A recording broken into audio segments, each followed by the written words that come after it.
Okay, welcome. My name is Dr. Spencer Erickson, and this is the Life Without Fear podcast.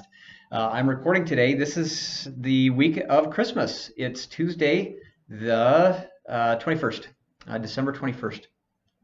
And I am pleased to be coming to you from my office again. It's been a crazy few weeks. December always tends to be crazy, and we're very much looking forward to Christmas and the end of the month, and of course the start of 2022. With a little bit of trepidation, but we have to look forward to the future, or else we're in big trouble. And right now, I'm definitely looking forward to the future. I'm very optimistic.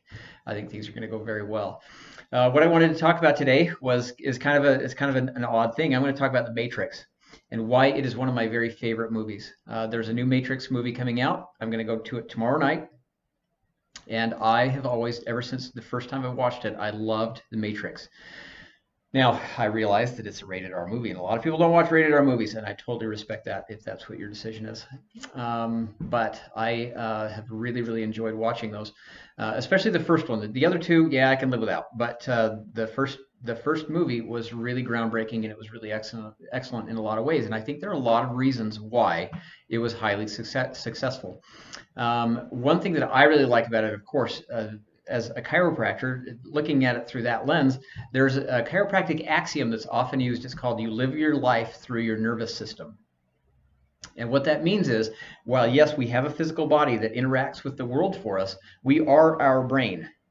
The body is a vehicle which carries the brain around and which feeds the brain information so that the brain can experience things and make decisions and have a life. You don't really experience things in your body, though. Everything takes place in your brain. Your nervous system runs the whole show. It is who we are. And so, you look. I just was looking at my computer here, and I see my ears. I have Erickson ears, and this does not define who I am, though. Right? None of my physical features actually define who I am. Who I am is all up here. Now, there's a very cool idea that I tend to agree with in chiropractic, that there is an intelligence that inhabits the body, and that's really our interface, the physical with the metaphysical.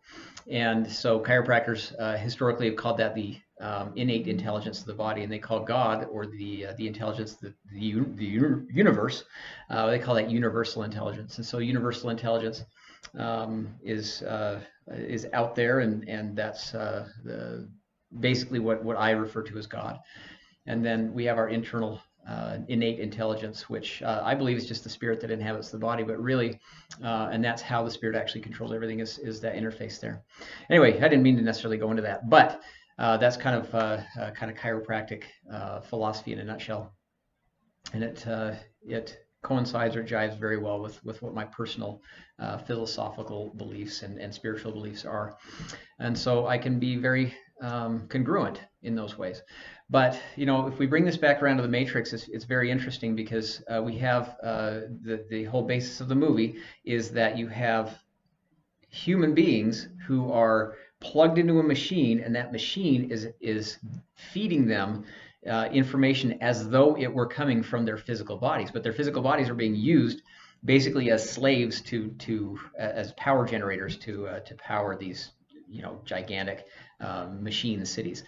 But the very notion of that absolutely, it kind of makes sense, that you can experience things in your nervous system as though they were coming from a physical body.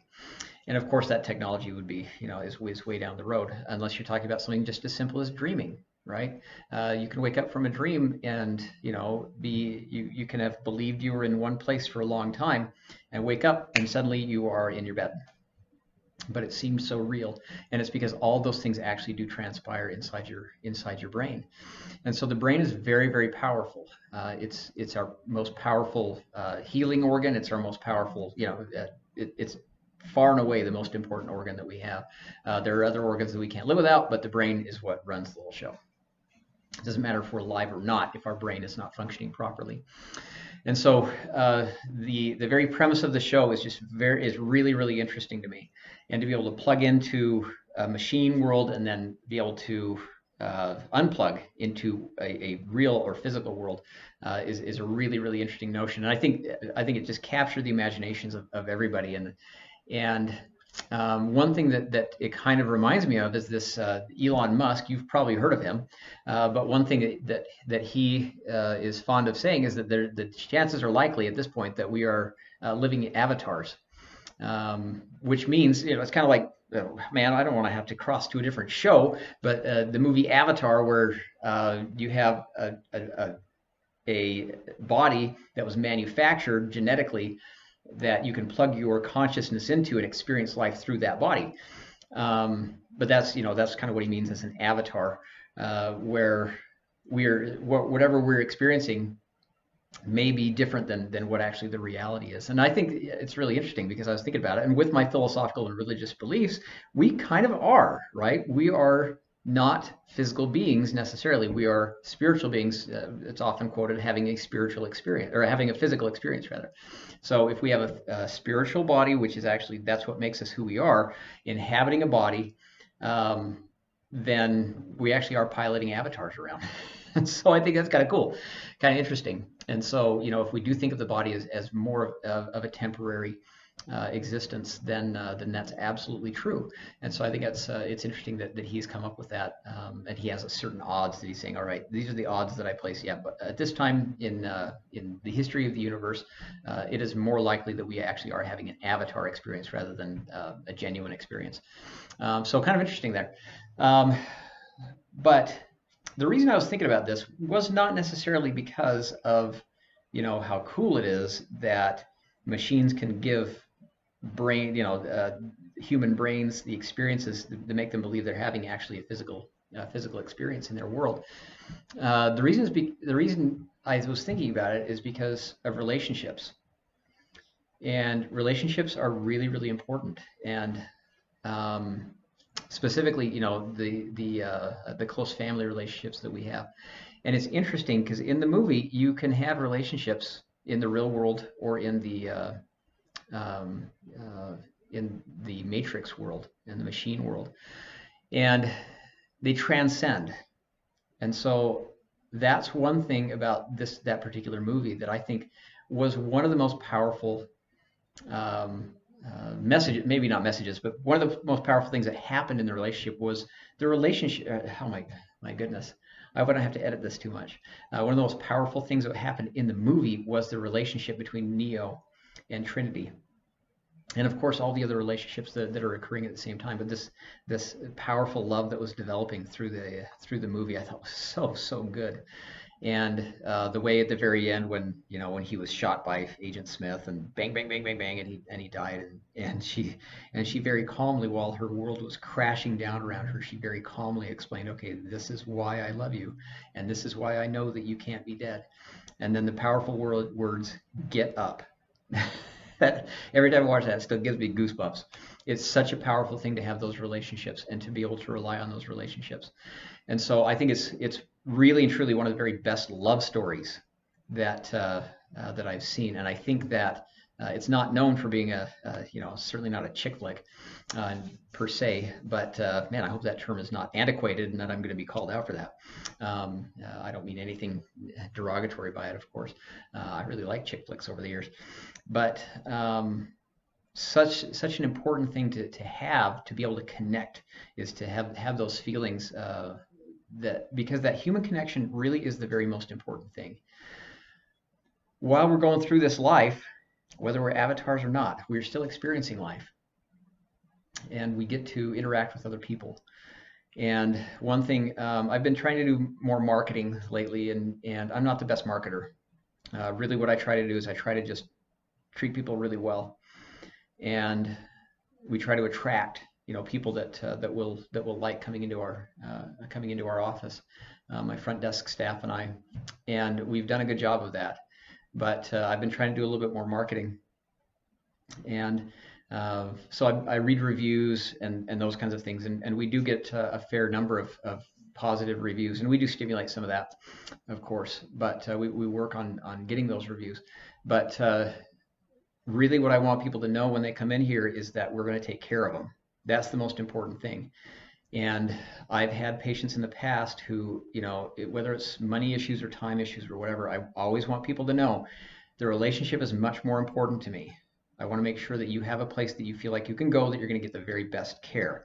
Now, of course, I don't want people to take advantage of me. I don't think that's fair. And people who care about the relationship one way or another is they're not going to abuse that. But when it really comes down to it, what we want to know, or what we want people to know, is that the relationship is the very most important thing. And so during this holiday season, while we're spending time with family and while we're doing all these things, there's a lot of craziness going on in the world with policies and with illnesses and with all the things that are happening at the end of 2021 and the politics and all those things.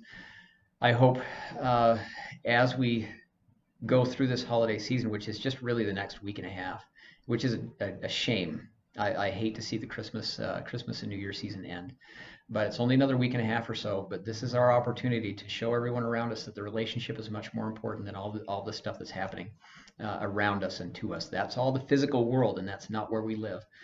We live up in here, and that's where we feel our emotions. That's where we feel our pride, and that's where we feel our love for the people around us. And so I highly encourage everyone to go out and take those relationships and build on them. Don't take them for granted and expect things are just going to be fine. Everything does require that work, and treat people as though they are much more important than those other things. And so I don't know, not much of a movie review, I guess, but that wasn't really the intention of this. I do want you to know that the way that we approach health is, I want health to be stimulated from the inside out. Famous chiropractor Dr. Sisyphus used to say, "I move the bone and God does the healing." And the way that it works is we have this nervous system, this innate intelligence inside of us that coordinates all the healing processes that go on inside the body. It also coordinates all the stress responses. And so if we get an injury, let's say I get in a car accident and I get whiplash really bad, and I end up in trouble physically that way, the body's intelligent enough, or the intelligence within the body is going to protect it, and it's going to start the healing process. Sometimes it becomes overwhelmed and there's too much stress in there, and so that's where we come in. And you come in and we adjust it, and we remove the interference, we take the stress out of the system and allow the body to heal the way it's designed to, which again is coordinated by that innate intelligence. So and that all comes from God. We're very fortunate to live in this time, in this place. And so if we can look at that and take those relationships and really expand on them as much as we can, and try to develop new ones all the time. But I hope either way, I hope you have an excellent day, and I hope you I hope this was worth doing in some way. But hope you have an excellent day and a very Merry Christmas, and I will talk to you again soon. Thanks.